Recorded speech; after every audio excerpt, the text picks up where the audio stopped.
দুনিয়া থেকে আল্লাহ ভালো চলে যাচ্ছে, দুনিয়ার সময় শেষ হয়ে যাচ্ছে, আমরা সেই নবীকে এখনো দেখতে পারলাম না। কবরে গেলে এই চেহারাটা কিভাবে দেখাবো নবীকে? গুনাহ দিয়ে লজ্জায় কাফনের কাপড় ঢেকে হয়তো বা যেতে হবে। উহুদের ময়দানের মধ্যে মুসাইব বিন উমাইর তিনিও ওখানে মধ্যে শরীক হয়ে গেলেন, যুদ্ধে গেলেন, কাফেরদের সাথে লড়াই করছেন। আর নবীজির কাছে বারবার দেখতেছেন কোনো কেউ যাতে কাফের না আসে, তিনি প্রোটেকশন করার চেষ্টা করছেন, নবীজির আশেপাশে থাকার চেষ্টা করছেন, কাফেরদের সাথে লড়াই করছেন। দেখা গেল একটা কাফের হঠাৎ করে দূর থেকে তীর মারলো। মুসাইব বিন উমাইর সে খুবসুরত চেহারাওয়ালা, সে সুন্দর দেখনেওয়ালা, যে হয়তোবা নিজেকে দেখে নিজে ফিদা হয়ে যেত, সে আজকে সমস্ত কিছু কোরবান করতে চায়, নবীকে বলতে চায় ভালোবাসি ইয়া রাসূলুল্লাহ, ইয়া হাবিবাল্লাহ, আপনাকে উজাড় করে ভালোবাসি, নিজের জান নয় সবকিছুর থেকে বেশি ভালোবাসি। যখন একটা তীর মারলো, তীরটা এসে বুকের মধ্যে পড়লো, উফ করলো না, খেয়ার পর যখন তীরটা পড়লো ব্যথাটা অনুভব করে সাথে সাথে পিছন দিকে ফিরে তাকালেন যে আমার হুজুর দেখেছি কিনা, আমি যে তেনার জন্য একটা তীর খেয়েছি এটা আমার নবী দেখেছি কিনা। মুসাইব বিন উমাইর রাদিয়াল্লাহু তাআলা লড়তে লাগলেন, দেখেন না নবী তো ব্যস্ত কাফেরদের সাথে, কাফেরদের আঘাত নিতেছে, যখনই কাফেররা বার করতেছে আমার নবী প্রোটেকশন করতেছে, কোনো কাফেরকে আঘাত করছে না, কোনো হাদিস দেখাতে পারবে না আমার নবীর তলোয়ারে কেউ শহীদ হয়েছে কিংবা আমার নবীর তলোয়ারে কেউ হত্যা হয়েছে, এরকম কোনো হাদিস দেখাতে পারবে না। রাহমাতুল লিল আলামিন নবী নিজে কষ্ট পেয়েছেন কিন্তু উম্মতকে কষ্ট দিতে দেন নাই। সেই উম্মত আমরা নাদান হয়ে গিয়েছি, আমরা সেই উম্মতটা বেগানা হয়ে গিয়েছি। আজকে দুনিয়া সেই নবী থেকে আমাদেরকে দূরে সরে দিয়েছে, আল্লাহ থেকে দূরে সরে দিয়েছে, বড় বড় উলামায়ে কেরামরা চলে গিয়েছে। আজকে শুনতেছি আমাদের ওসি রহমান আল কাদরি হুজুর কেবলা তিনি বলতেছেন আল্লামা নবী হুজুরের উপরে বয়স ছিল, উনি ইন্তেকাল করে গিয়েছেন, তেনার জানাজা পড়াতে গিয়েছে, উলামায়ে কেরামরা চলে যাচ্ছে। গতকালকে লেবাননের অনেক বড় একজন শেখ হিসাম কাব্বানি আল নকশবন্দি আলাইহির রহমাত তিনিও ইন্তেকাল করেছেন।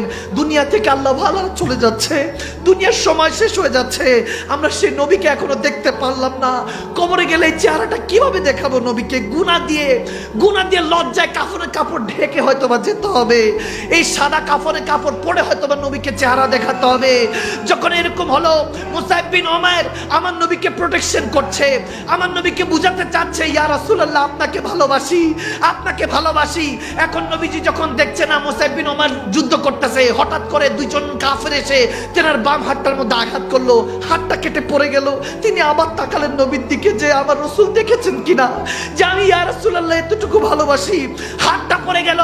এরপরে যখন আমার নবী দিকে তাকালেন, দেখেন নবী তো ব্যস্ত, তিনি একটা পর্যায়ে নবীকে যখন হেফাজত করছেন, 4-5 জন কাফের এসে হযরত মুসাইব বিন উমাইরের পেট দিয়ে ছুরি ঢুকিয়ে তলোয়ার ঢুকিয়ে 4-5টা তলোয়ার পিঠ দিয়ে বের হয়ে গেল। যখন এরকম হলো, মুখ দিয়ে রক্ত পড়ছে, চোখ দিয়ে রক্ত পড়ছে, জিসম দিয়ে রক্ত পড়ছে, তিনি একটাবারের জন্য উফ করলেন না, শুধু পিছন ফিরে দেখলেন আমার নবী দেখেছি কিনা, শুধু আমার নবী দেখেছি কিনা দেখলেন। দেখে যে আমার নবী হঠাৎ করে দৃশ্য হয়েছে, চোখে চোখ পড়ে গিয়েছে। তখন তিনি তাদেরকে ধাক্কা দিয়ে সরিয়ে দিয়ে নবীজির কাছে 2 হাঁটু গেড়ে বসে গেলেন। বসে আমার নবী যখন দেখলেন, মুসাইব বিন উমাইর বলতেছেন ইয়া রাসূলুল্লাহ, ইয়া হাবিবাল্লাহ, এতটুকু ভালোবাসি, জান দিয়ে দিছি, তারপরে কম মনে হচ্ছে।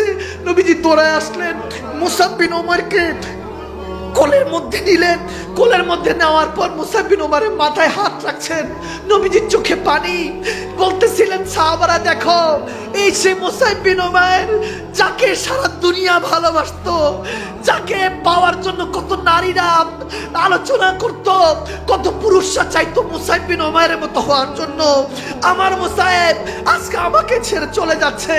তোমরা দেখো হয়তো সেদিন মুসাইব বিন উমাইর বলতেছিলেন আব মেরি निकाह में जचता नहीं कोई, जैसे मेरे मुस्तफा है वैसा नहीं कोई। হয়তোবা তিনি ওই দিন বলতেছিলেন নবী না হয়ে দুনিয়ায়, না হয়ে ফেরেশতা খোদার হয়েছে গো নবী উম্মত আপনার, তার তরে শুকর হাজার বার সুবহান।